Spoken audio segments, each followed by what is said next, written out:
I was robbed at gunpoint in an Uber. So let's talk about that, and let's talk about some financial lessons that I was reminded of and some things I learned during this experience.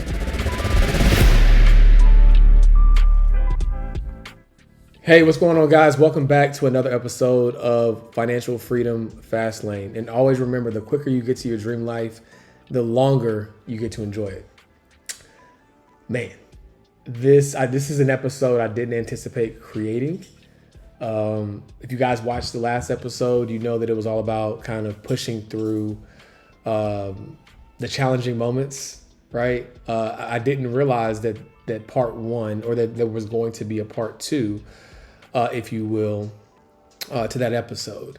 So for those who watched, if you didn't watch it, it will give this episode a lot of context. So I strongly encourage you to watch that episode first, if you will, but you don't have to. But it gives a lot of context to how the story that I'm about to tell you is even crazier, considering the 24 hours that preceded the next 24 hours. All right. So in that video, I mentioned that I had a really, really long travel day, had a lot of moving parts, and how success was inconvenient. And I literally recorded the episode in the American Express lounge in the Miami airport, right? And then I arrived in Medellin, Colombia, at around, let's call it 9:45, 10 p.m.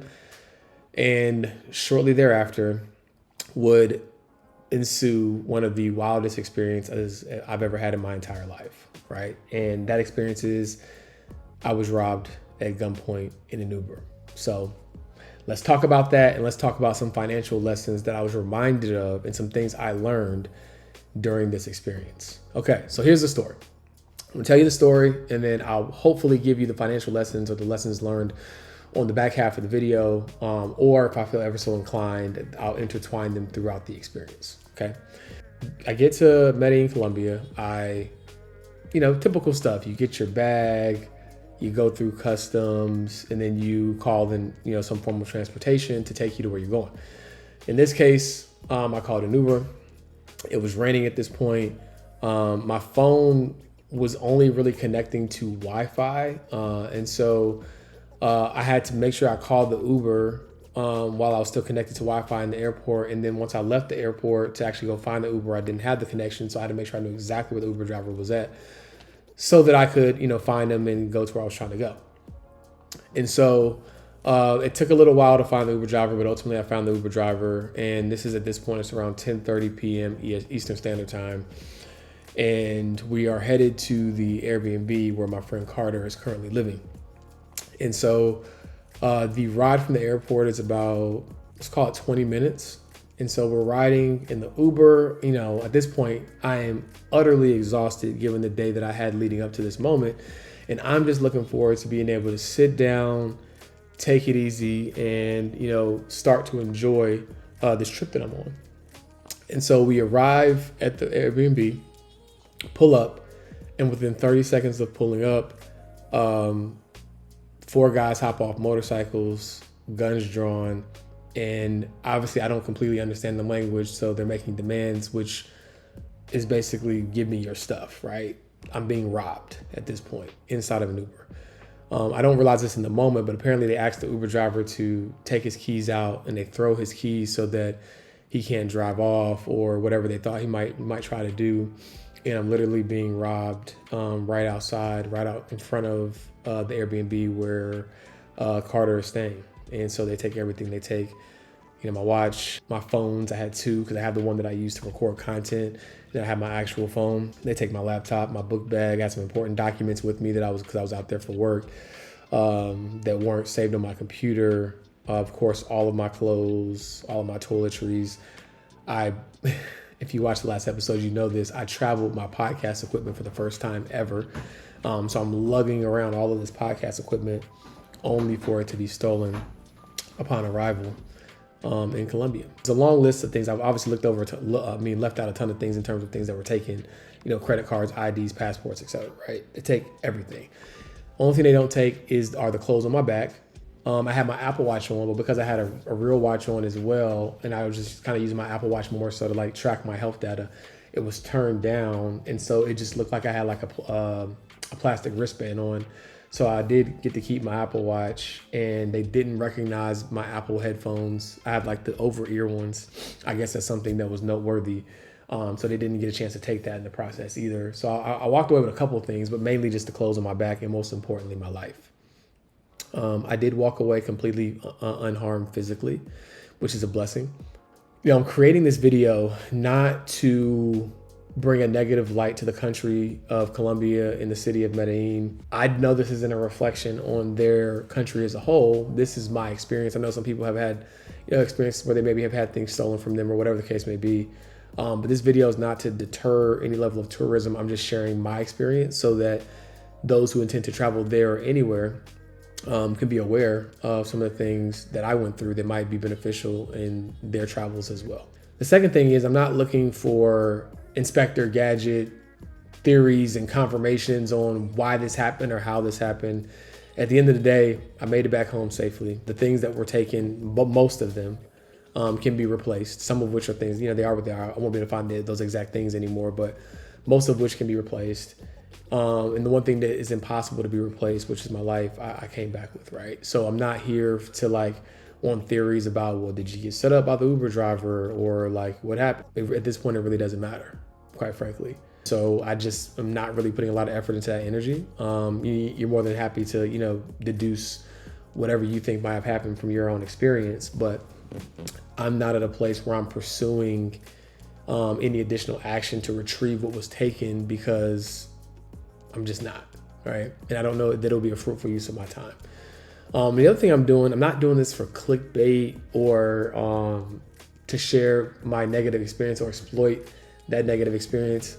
I'm only doing this to create awareness for people so that they can be mindful in their travels and their journey. So I just wanted to set the tone there because I know sometimes people will exploit aspects of their life just to get views or clickbait. And that's not the case here. Literally less than 7 days ago, this happened. I didn't know if I would be talking about it publicly this soon, but it's actually going to be kind of therapeutic for me just to kind of get this all out. And also, it's an easier way for me to tell the story, because one thing that people don't realize is I'm so grateful for the tribe and the army of people that care for me. But having to relive and tell this story over and over and over again is not the most fun experience. So this gives me an opportunity to share it. Not to say that I won't ever have to share it again, but it gives me an opportunity to share it. And then, it's kind of out there, right? And then hopefully the quicker it's out there, the quicker I can move on, similar to the tagline of the show. All right. So back to the story. Get robbed at gunpoint. They take everything. They come on motorcycles. I think it was 2 motorcycles before guys, right? Two to a motorcycle, which is interesting. I had 2 pretty large suitcases and then a book bag. And so quite literally everything was taken. And this probably all happened within 3 minutes. There was, I know that there was a gun pointed to me on the left. There was another guy on the right of me who was, actually doing the robbery on my person, because everything else was, things that I just had in the car. And in those 3 minutes, there's a lot of thoughts racing through your head. One of the thoughts that I had was, man, my son just turned 1. And if this situation goes completely left, I can't believe that this is the last time that I'll see my son. That was probably the first thought. The second thought was that I have a lot of wonderful, amazing friends and family, all of which will likely be devastated by this. But I hope that they're able to surround my wife and my son in the love that they need, through this ordeal and through this experience, if this turns out, fatal. And the last thought that I had is that I'm glad that I practice what I preach, and that ultimately my wife and my son will be financially taken care of, even though I know that's the last thing that's going to be, on her mind during the situation. The resources are helpful, of course, but you'd much rather have the person. And so, but I was just glad that would not be an issue amongst all the other things that you have to think about during the scenarios. Now, the reason why my mind went there is because if someone pulls a gun out on you and they have it pointed at you, your head to be specific, you have to assume that they might have every intent to use it, right? And so those are the thoughts that came to my mind, right? Organically. I'm just like, well, of course you're hoping that it doesn't go that way, but you don't really have time to assume that it won't in the moment.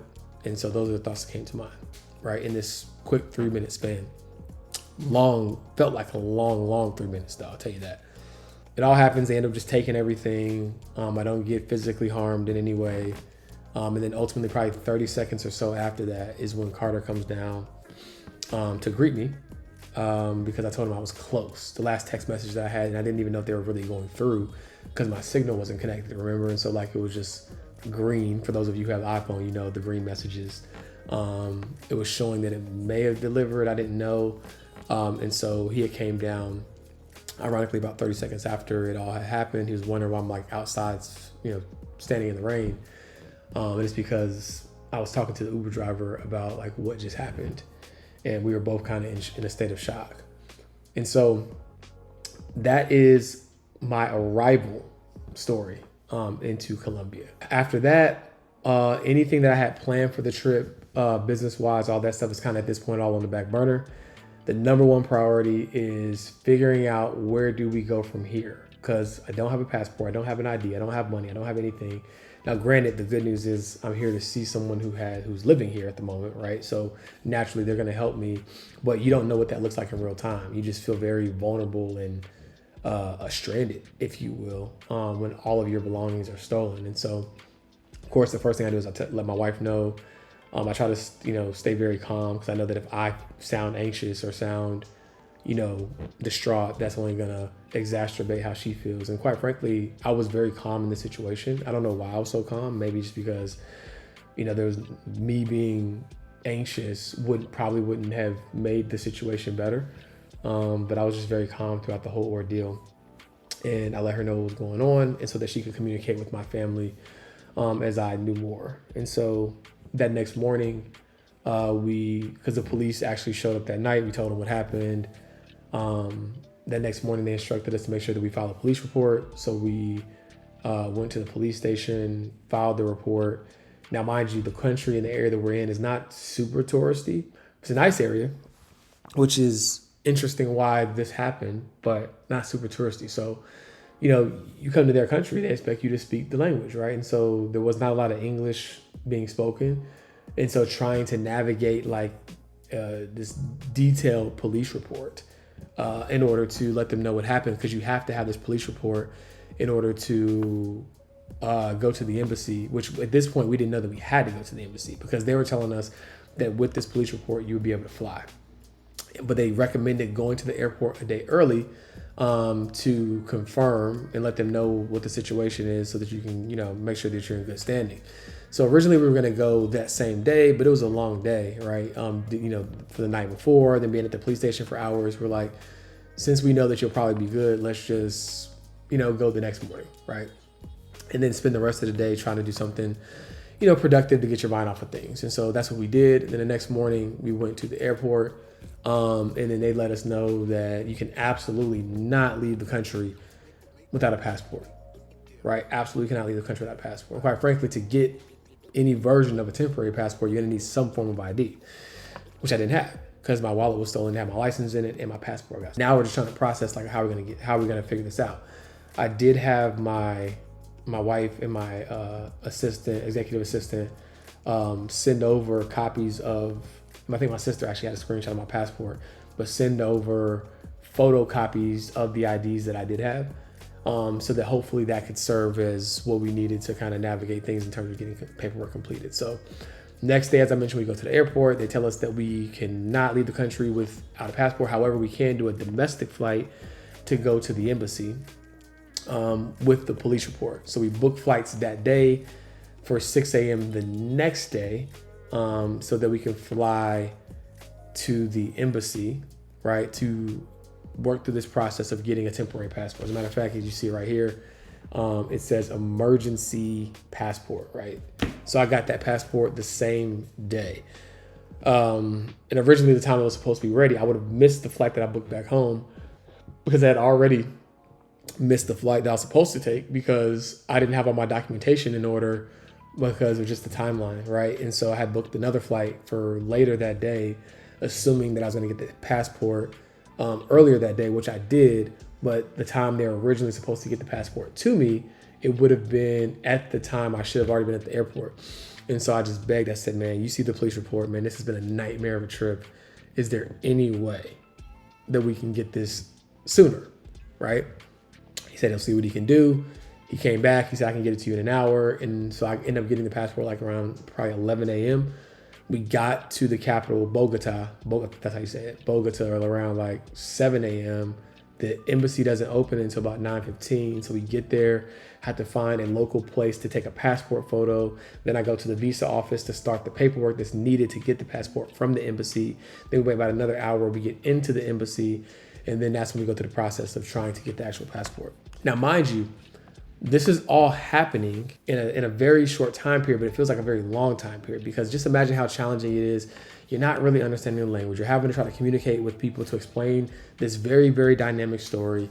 And again, if I didn't have Carter there with me, it would have been a nightmare. It would have been a lot worse, because he's living there. He understands the language enough, right? Good enough to be able to explain what's going on, help us navigate things, because it's not that they don't care or they're not trying to help me, but at the end of the day, like the scenarios are scenarios. Like, hey, this is what you got to do. Like, it kind of is what it is. No one's like kind of going out of their way for the most part to help solve the situation. Now, granted, Carter is my friend who I was coming to see, but everybody else is kind of like, hey, well, I'm pretty sure they hear sob stories every day. And so it's just a very, very rigorous process to try to connect all these dots, right? I have no clothes. I have nothing. So Carter ends up. Matter of fact, this is one, not the hoodie, but this shirt was one of the shirts that we end up buying out there, so I could have some clothes to get back home with. And it's one of the outfits I didn't wear, and I'm wearing it today. There was a nice mall. Went to Zara. Shout out to Zara. And so yeah, it's a very, very challenging process, right, to get back in the country without the proper documentation, in navigating what you needed to do in order to be able to get that information to get back, right? So that was my experience being robbed at gunpoint and trying to get back in the country. Now I'm going to explain some of the lessons learned, and I guess you could say some of them will be financial lessons as well when it comes to traveling abroad, right? The first lesson is, if you're traveling somewhere, right, it's just good measure, even if you think you're going to be in a touristy area and you assume that they're going to speak good English, to understand how to communicate on a basic level. What are some basic things I can learn about this language so that when I get there, I can communicate, right? To the extent that you want to learn, that's up to you. For me, there's going to be some basic things that I know that I'm going to want to learn language-wise whenever I'm traveling to a country that doesn't exclusively speak English, right? I don't want to rely or assume that where I'm going in that country is going to be enough, because even if you're going to a resort, something happens where something is lost or stolen, where you have to go to resolve it, right, might require you to go to an area where it's not as touristy and it might not speak the language. So being able to speak a basic level or communicate on a basic level is going to be very, very helpful.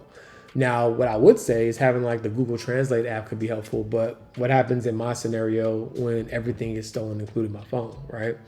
So being able to understand and just be able to how to communicate on a very, very fundamental and basic level is going to be helpful. The next thing that's very important, I'm going to glance at my notes here if you don't mind, is making sure that you have photocopies of your important documents stored somewhere that someone that you trust has access to, right? So in this instance, because my executive assistant knows where I keep stuff like saved, she was able to act pretty quickly. I had taken a trip to my sister to Ghana a few years ago, and then she was working on getting our passports for that country as well, so I can be a dual citizen. And so as a result, she had a copy of my passport. But like those things are going to be key, because you got to realize, like, if they're giving you like this passport that I have is good for a year, right? So it's basically a real passport, just an emergency passport in that sense. And so, like they have to verify, because, there are a lot of crooks and criminals and people that, if they could get by without having certain information to be able to get a passport, right? People we see the movies, right? And art imitates life, but you got to have the right information in order to be able to create the emergency passport, right? Or these IDs. And so like I needed my passport number. There's certain things that I needed, which seemed like, a task and seemed like a roadblock, but I can also understand that without some level of verification, then, thieves and criminals and everybody else could run rampant being able to get, these legal documents without having to go through the proper parameters, right? So make sure that you have the ability to access, or someone can access on your behalf, photocopies of these documents. So assuming that you might be able to access someone else's technology, it might be as simple as having all this stuff stored in a Google Drive folder that you can log into because it's in the cloud. You also might want to have like a friend or family member that knows where this folder is stored at, or these photocopies are stored, so that people can help you navigate this, right? Even though my situation was really challenging, having people that could access these things on my behalf and get them to me made it a little easier, right? So I would definitely say have photocopies of that. Having an emergency fund, like I don't know what classifies, if this doesn't classify as an emergency, I don't know what does, right? Because the truth of the matter is, I'm gonna show you guys some of this stuff, but the truth of the matter is, like, there might be some stuff I might be able to retroactively go back and get, insurance for. Like Amex has this thing where if you bought something in the last 90 days and you took that on your trip, right, they will insure that, right? Uber, I think, has some type of insurance thing that I'm going to look into. And so like some of this stuff might be covered, right, underneath those provisions. But at the end of the day, in order for me to get back up and running with my life and not wait for these claims to be approved, I got to spend my own money now. Right. And some stuff just by virtue of it isn't going to be able to be insured. Like this camera that I'm talking on is my new iPhone. This computer that I'm using is my new computer. Right. So I had to, as soon as I got back, I had to get a new phone. Right. I had to get a brand new laptop. And these things are not cheap, as you know. Right. I got the latest and greatest of both things. And so if I didn't go on this trip with the intention of being robbed, right? And so imagine even if I had the budget and I could afford the trip and all the bells and whistles while I'm there, I'm pretty sure I didn't budget for a $3,000 plus laptop, $1,000 plus phone, thousands of dollars in podcast equipment, right? Well, I had 2 phones as well. So like I didn't budget for that, right? That's just a pure unexpected emergency. You got to have an emergency fund to account for these things, because at the end of the day, right, there's some things I could, if I wanted to, I could kind of get by on like delaying purchasing, but a lot of this stuff I have to get, right? I have to have a computer to work. I have to have a phone to communicate.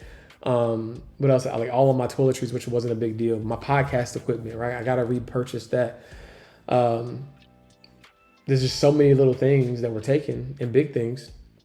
And now I have to foot the bill in order to replace that. So that is where having an emergency fund is key, because we don't think these things can happen to us, and we hope that they don't.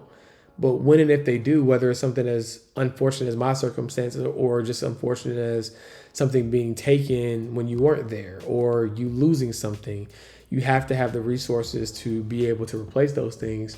And the best way to do that is by planning for emergencies. I call it built-in BS. And you know what I mean when I'm saying BS. But it's like understanding that life can and will happen. And if you can put yourself in a scenario where emergencies turn into really big inconveniences, that's much better than like, oh my gosh, like what am I going to do? I got to go into debt in order to buy this thing, versus like I wasn't planning for this specific scenario, but I have the resources to address what happens in emergency situations, right? So having an emergency fund is key. When traveling, leave all unnecessary cards at home, right? Just by default, I'll take my wallet with me everywhere. My wallet has, 4 different American Express cards. I have a Discover card. I have an Apple credit card. I have a Bank of America credit card. I have just, whatever my wallet can hold, right? And a bunch of other things.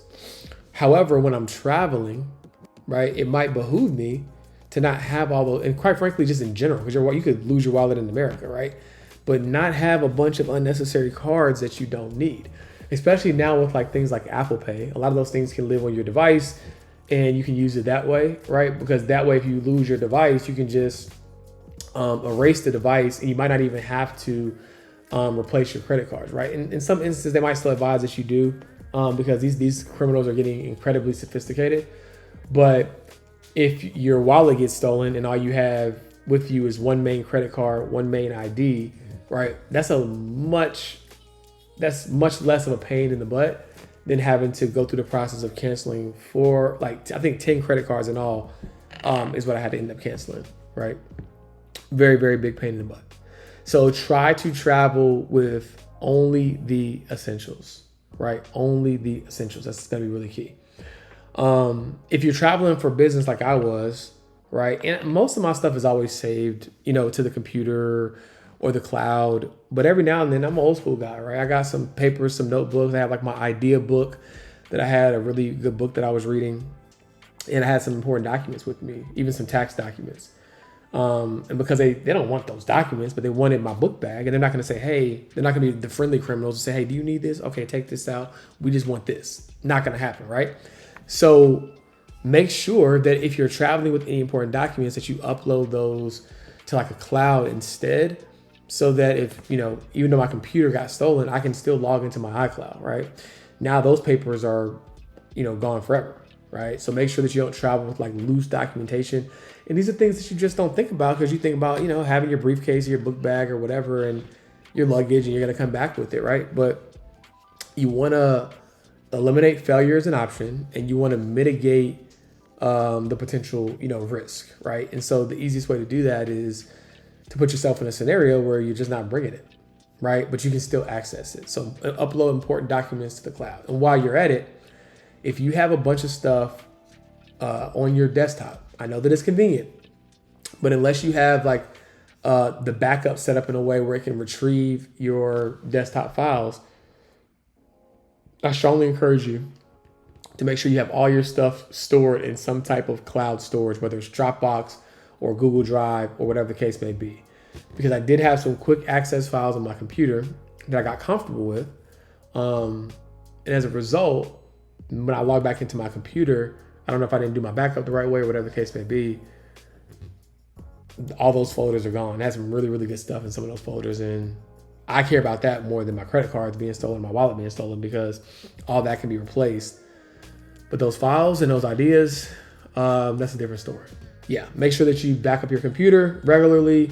And if you have quick access files on your desktop, make sure that you also have them saved somewhere else. I'm not saying you can't have them saved on your desktop, but make sure you also have them saved elsewhere, so that if something happens to your electronics, not even if it gets stolen, if it gets lost or it gets damaged and you can't log back in, that you have a way to access those files. Make sure that you have an emergency contact, right? It kind of goes hand in hand with what I was saying about having like your key information in one place, but make sure you have an emergency contact who like in this situation, you can lean on them to provide you all this stuff or to help you navigate things, because that will be very, very, very helpful. Because in this scenario, I wasn't incapacitated and I was able to navigate this stuff. But imagine if, I was hurt or injured and, Carter's trying to communicate on my behalf and he needs to know who to contact and all that kind of stuff. If I can just say, if you contact this person, they'll be able to get you everything you need, right? And again, some of these are best case scenario, situations, but I'm just trying to help you think through some things. You can adopt your own plan, right? But think through some things that might be beneficial for you in these scenarios. And again, it doesn't have to be you being robbed at gunpoint. It could be your stuff being lost or just stolen, right? Because there's a difference between, which I learned on this trip, there's a difference between being robbed and something being stolen. Because something can be, you could be pickpocketed or something like that. You don't even know it happened. It's totally different than being robbed. But essentially, the outcome is the same in the sense that you don't have access to your stuff. So just having a system and a plan in place proactively, so that if and when an unfortunate scenario happens, you have a way to get out of it, right? Because as bad as this situation was, if, let's say that me and Carter were traveling there together and I wasn't coming to see him or coming to see somebody, and then we're both robbed and we both don't have any way to communicate or get around or whatever the case may be, now what, right? I just so happens I was coming to see him, and he was able to help give me. As a matter of fact, he gave me like an old like iPhone 11 that I was able to log into my cloud with, and I was able to communicate a little bit with folks. So that was helpful. But you just got to have some type of contingencies in place, and it's gonna seem like extra or that you're doing a lot or it might not be necessary, but it's kind of like insurance, right? Insurance is one of those things that you want to make sure that you have it, right? Even if you don't need it, but you don't want to need it and not have it, right? So I'd rather have these things. I'd rather know how to speak basic things in the language and never have to use it than be in a situation where I'm vulnerable and I need to be able to speak the language and I can't, right?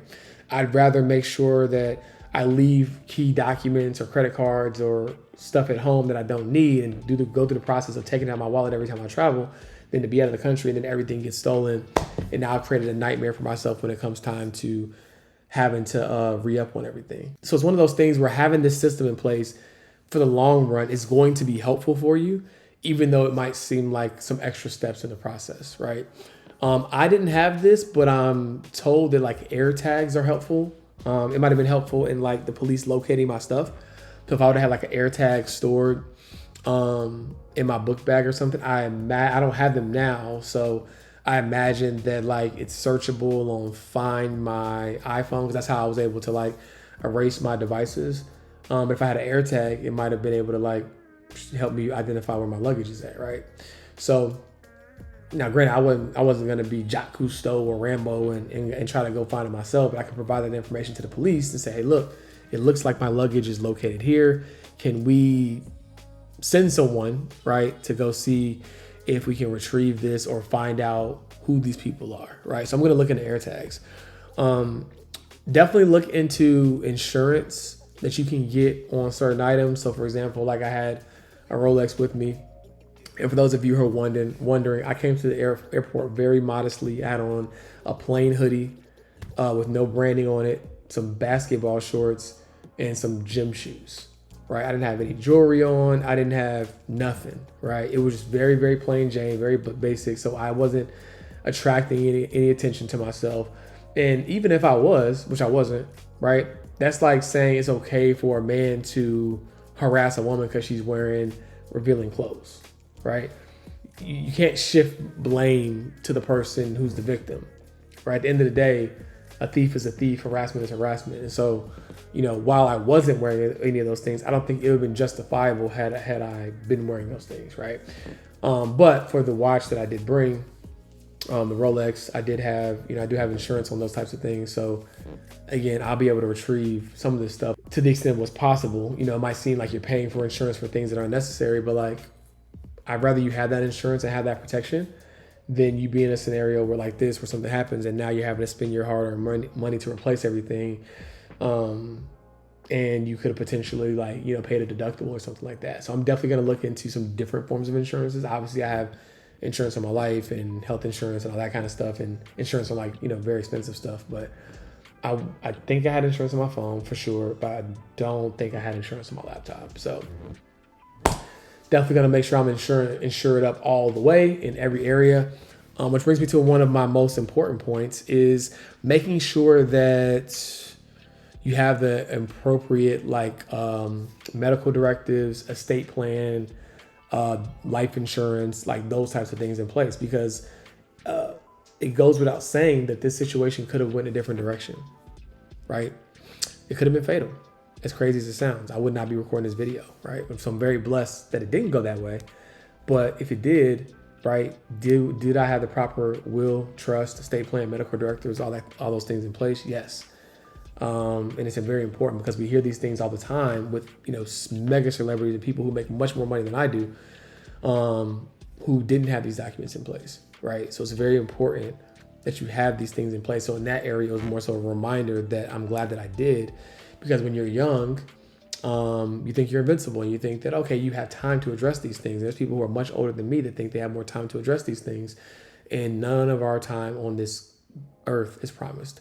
And so it's very, very important that we do what we're supposed to do so that the last thing our family has to worry about if we have an untimely passing or something happens, that they have to worry about navigating all of the nuances of what it looks like to reconcile this, right?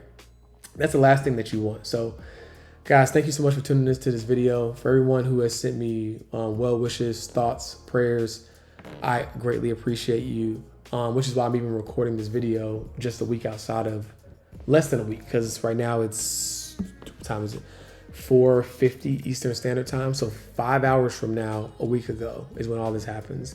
And I'm still here for you guys. I'm still here to show up so that you guys can learn from my experience. And hopefully, I hope that nobody has to go through anything nearly as traumatic, but at least that you take necessary precautions and put the right things in place so that whatever the scenario is, if anything happens, it's better than it could be. All right.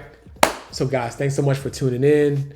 And remember, freedom is for sale if you're willing to pay the price. Until next time, peace.